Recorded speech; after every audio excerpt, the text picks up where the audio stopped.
di KL ni, yang murtad bukan saudara baru, yang murtad orang yang asalnya Muslim dekat Malaysia. Masih orang Melayu lah.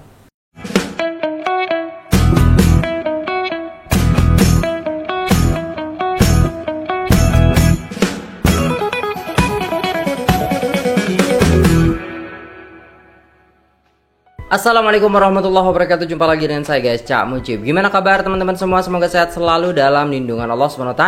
Dijauhkan dari segala mara bahaya, malapetaka, bencana dan balak serta berbagai macam penyakit. Amin amin ya rabbal alamin. Alright guys, kali ini kita akan reaksi sebuah video yang sangat menarik sekali ya. Podcast ya dari UCAS Clip ya teman-teman sekalian. Subscribe dan support terus UCAS Clip, linknya di deskripsi ya teman-teman sekalian. Jadi di sini ya bagaimana case murtad yang ada dekat Malaysia guys ya. Masya Allah, kita akan mendengarkan penjelasan daripada Syekh Hussein. Tanpa berlama-lama, jom kita simak videonya. Let's go. Kita bagi hak untuk tanya apa saja mereka. Ask anything, your right to ask. Kita tak mau orang masuk Islam tanpa ilmu. Bahaya. Sebab itu siapa yang melalui kita, insya-Allah tak adalah pengalaman murtad. Oh ya. Yeah. Dan kes-kes murtad yang kita dengar, saya pun jadi penasihat pada Majlis Agama Islam Pulau Pinang, Majlis Surah, yang diamanahkan untuk bagi nasihat pada orang yang nak murtad. Itulah kadang-kadang saya hadapi di sini di KL ni, yang murtad bukan saudara baru, yang murtad orang yang asalnya Muslim dekat Malaysia. Masih orang Melayu lah. Allah. Dia dah hantar sekolah international, semua English speaking, dah terdedah dengan macam-macam. Dia rasa agama itu tak sesuai bagi dia lagi. Tengok yang lain tu bebas, senang, semua boleh, orang muda. Dan bila mak ayah dia ada terperangkap begitu, nangis. Anak mula-mula dia sembunyi-sembunyi, dia balik, dia buat ikut suka hati, dia ikutlah mak bapaknya, tapi keluar dia tak buat lagi. Sampai dia berani, dia terus terang, jangan suruh saya sembahyang lagi, saya bukan Islam. Mana mak tak terkejut? Terkejut lah. Nak counselling, dia kata boleh. Biar saya nak cakap dengan orang yang boleh bahasa Inggeris. Dia tak mahu ustaz-ustaz Arab, ustaz-ustaz Melayu ini, dia kata kolot. Ya. Dia ni orang yang bukan faham agama sangat. Okey, kalau English speaking, okey, datanglah jumpa. Salam pun tidak, apa pun tidak. Tak apa. Boleh tahu lelaki ke perempuan? Ada lelaki, ada perempuan. Oh, ada lelaki, ada perempuan. Kemudian? Saya layan. Saya minta mak dia keluar sekejap, bapak keluar. Biar saya cakap dengan dia sekejap. Cakap. Kata, I'm a Christian. Contohnya kalau dia umur 19 tahun. Saya tanya, can I know when you become a Christian? Bila agak you jadi Kristen? 8 bulan yang dulu. Sekarang you umur 19 tahun. 8 bulan dulu. Berarti 18 tahun. 4 bulan you Muslim lah kan? Setuju tak? Boleh cakap ayat. Baru 8 bulan dulu kan? Berarti 18 tahun 4 bulan you Muslim. Okey. Saya approach lain. Tuhan sayang you. Dia pun terkejut. Orang lain dah makilah pun kan. Kena taubat ni, dosa besar. Saya tak approach it. Beza cara. There's a reason. Ada sebabnya benda itu berlaku. You dari dalam you tak tahu nilai itu. Kita orang-orang Islam korang memberi pengajaran supaya anak-anak kita tahu nilai Islam. Kita hanya suruh sembahyang, baca Quran, itu bukan nilai, itu ritual. Okay. They must know why, they must know kenapa Allah turun ayat begini. They must realize Quran kalau baca-bacanya, hafal-hafal, makna pun tak faham. Sampai kita semayang sampai sekarang. Dah semayang dah berapa tahun. Baca doa kita sampai hari ini, doa kita yang makna pun tak tahu. How can you nilai? You don't value because you are not taught to value. Hanya what? Ritual. Kita reinforce value. Sebab itu kita tak marah. Oh, Tuhan sayang. Dia terkejut kenapa kita. Ya, ada sebabnya. So you are Christian? Saya tanya. Ya. So who do you believe? I believe in Jesus. I am a Muslim. I cannot be a Muslim kalau saya tak believe in Jesus. Saya wajib beriman pada Isa. Lepas saya tanya, you believe in Moses tak? Dia ada jam lah. Pasal orang muda, dia ikut-ikut ya. Seronok, untuk menyanyi, menari, untuk minum, free mixing semua. Pasal kita lalai. Hantar anak-anak sekolah, international, asrama. Very dangerous. Ya, pihak-pihak lain dia akan mempengaruhi anak-anak kita bagi macam-macam kebebasan. Aku kata Jesus is a savior. Siapa tak seronok? Enggak. Kita banyak tak boleh, dia sana-sana semua boleh. Betul. So sikit-sikit saya ajak, so, bring your friend. I want to know more about Christianity. Can you bring your friend? Macam tu lah. Terbaik lah. Dia tak berani bawa kawan. Saya tak apa, you come back with this guy. Alhamdulillah 4 kali dia jumpa kita. Lepas tu ada satu perempuan Kristian yang masuk Islam. Saya ajak dia duduk bersama mak bapak perempuan dia. Lepas itu dia kata dia masuk Islam balik. Saya tak pernah halau, saya tak pernah benci. Saya nak dengar. Saya nak tahu apa yang trigger itu. Kita orang tua-tua sekarang, mak bapak kena hati-hati. Kalau kita hantar anak kita ke overseas ke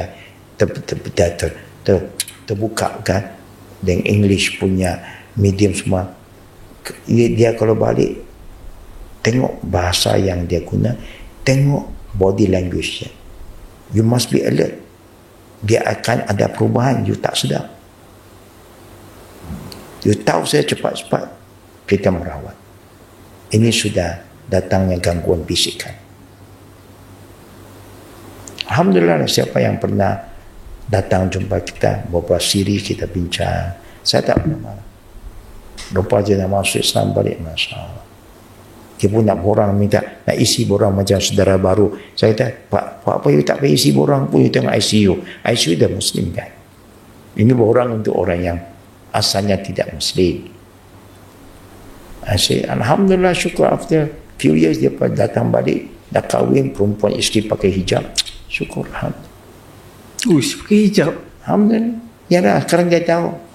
Dia pun dah tahu apa itu Islam. Masya Allah. Sebenarnya kalau kita ikut Islam berpandukan Quran dan hadis Nabi yang sahih, selamat. Insya Allah kita tak keliru. Kita tak was-was lagi. Pasal ini asas agama kita. Dengan experience Syekh yang banyak dengan jumpa macam-macam orang, ada yang masuk Islam, ada yang daripada bukan Islam masuk Islam, ada yang Islam keluar dari Islam dan sebagainya. Dan ya, Syekh dah berdialog dengan macam-macam jenis orang kan. Setuju? Yo, macam-macam gitu. Apa satu kes yang masuk Islam yang tak dapat dilupakan? Ya? Apa satu kes yang masuk Islam yang tak dapat dilupakan? Kes orang masuk Islam yang tak boleh dilupakan. Agak saya orang tua lah. Ada orang tua yang kita ajak, bila dia masuk Islam pun agak dari unik juga. Bila dia masuk Islam, tidak berapa lama dia sakit dia nak meninggal. Tapi keluarga dia semua ada problem. Ya, kerana orang bukan Muslim kadang-kadang dia kata, kalau keluarga kami, orang tua kami meninggal, we have to do our part. Kalau tidak, dia takut sesuatu keburukan berlaku pada keluarga. Dia mesti buat sesuatu pada orang tuanya. Jadi bila orang tua dia sakit, dia pada minta lah kerjasama. Kalau apa-apa burial ikut kami lah. Allow us to handle. Mereka itu dia rasa macam dia punya tanggungjawab. Memang susah kan. Kita takkan nak biar orang tidak Islam nak urus mayat orang Islam. Tak boleh. Okay, saya kena nasihat the father, orang tua tu. The best way to overcome this, you must write a will. Kata ini amanah you. So at least there's some, yang bahasa setengah orang masuk Islam, dia tak mau tukar nama. Saya galak mereka tukar. Dia takut mentukar namanya, hilang identitinya. Sebab dulu orang masuk Islam, you tak boleh letak nama asal you. You kena ada nama Islam penuh. Macam time saya masuk Islam, saya nak letak Muhammad Hussein Yi, tak boleh. Dia kena Muhammad Hussein bin Abdullah. Kalau nak lagi, buat satu lagi kad tambahan, ada Muhammad Hussein bin Abdullah alias Yi Lon Yen. Tapi sekarang dah lebih mudah, alhamdulillah. Dulu, sekarang pasal IC baru ada agama. Dulu mana ada? Oh ya. Yeah. IC baru tengok ada agama. Betul, ada agama. Dulu tak ada. So inilah masalah documentation yang boleh mengganggu kadang-kadang. Tapi alhamdulillah, bila saya tahu suasana ini, saya minta everything must be documented. Kalau apa you tulis wasiat, kerana dia orang takut. Kadang-kadang orang-orang yang tidak Islam pun, kalau ada wasiat dia takut melanggar. Dia kata ini kehendak you. Kalau kita nak buat nanti, dia pun boleh mengganggu lah. That peristiwa itu yang kita syukur, kita bagi nasihat yang terbaik. Akhirnya dia tulis wasiat dia di stamp supaya jadi resmi. Dapatlah kita uruskan keluarga dia pun, kita bagi penerangan. Kita kena, you don't worry, you have done your best, you have the good intention, but this is dia punya wasiat amanah dia. Dan dia meninggal. Meninggal, alhamdulillah. Allahumma salli ala sayyidina Muhammad. Terbaik guys, pengalaman Syekh daripada Malaysia ini menghandle istilahnya case murtad di Malaysia ya guys ya. Terbaik. Jadi bisa istilahnya ketika ada seorang yang murtad, yang awalnya dia Muslim jadi Kristen ataupun yang lainnya gitu kan, dengan berkonsultasi ke Syekh ini, mereka bisa lebih memahami Islam, mereka lebih bisa istilahnya faham gitu kan, value daripada Islam itu sendiri, bukan hanya praktik ataupun ritualnya gitu guys. Jangan-jangan kita juga kayak gitu ya guys ya, belum memahami value daripada Islam itu yang istilahnya sangat-sangat dahsyat dalam kehidupan kita ya. Jangan-jangan kita hanya praktek-praktek dan ritual saja tanpa menyadari betapa dahsyatnya kekuatan Islam, nilai Islam di dalam diri kita. Allahu akbar, la ilaha illallah, Allahu akbar, Allahu akbar, lillahil hamd. Ini podcast yang sangat-sangat menarik untuk kita simak ya guys ya. Dan saya shock juga, ternyata banyak katanya itu case murtad yang ada di Malaysia ya guys ya. Tapi masya Allah, syekhnya boleh handle ya case yang orang Melayu itu murtad, masya Allah. Tapi saya yakin guys, di balik semua kejadian pasti ada hikmahnya. Dan di sebalik istilahnya banyak orang murtad, pasti akan banyak orang-orang luar agama lain selain Islam masuk ke dalam Islam, seperti itu ya guys ya, mu'allaf gitu. Betul tuh, pengajaran Islam di negara kita kurang fokus kepada Islamic values ya. Bukan setakat itu, kita juga sepatutnya ajar anak-anak tentang perbandingan agama dan budaya supaya kita jadi lebih kebal dengan pengaruh asing. Sebenarnya pengaruh asing, pengaruh istilahnya pengajaran-pengajaran yang paling ditakutkan adalah pengajaran-pengajaran yang istilahnya bersifat liberal, yang mana istilahnya mereka itu memang sangat-sangat bebas dan sangat-sangat ya begitulah kehidupannya, seperti itu ya guys ya. Hal-hal yang tidak ada batasan di situ karena mereka tidak percaya akan Tuhan gitu. Ya begitu guys. Bagus dapat jumpa Syekh Husaini. Gen Z perlukan orang yang ada hikmah dalam seperti beliau ini, masya Allah. Kasihan kita orang Islam, kita diejek karena tidak faham dalam mana Al-Quran. Berbeza dengan orang-orang Muslim, kita percaya dan kita ikut. Non-Muslim pula percaya sahaja, dah boleh dah, jika tak ikut tak mengapa, mengikut kepercayaan mereka. Kita ni dipaksa patuh ibu bapa, ikut Amirul Mukmin, buat ibadah dengan fokus, tinggalkan arak, dedah, mencuri, tinggalkan zina, dan banyak lagi. Dalam masa yang sama kita disuruh majukan diri sendiri supaya agama kita diberi perhatian karena orang-orang maju.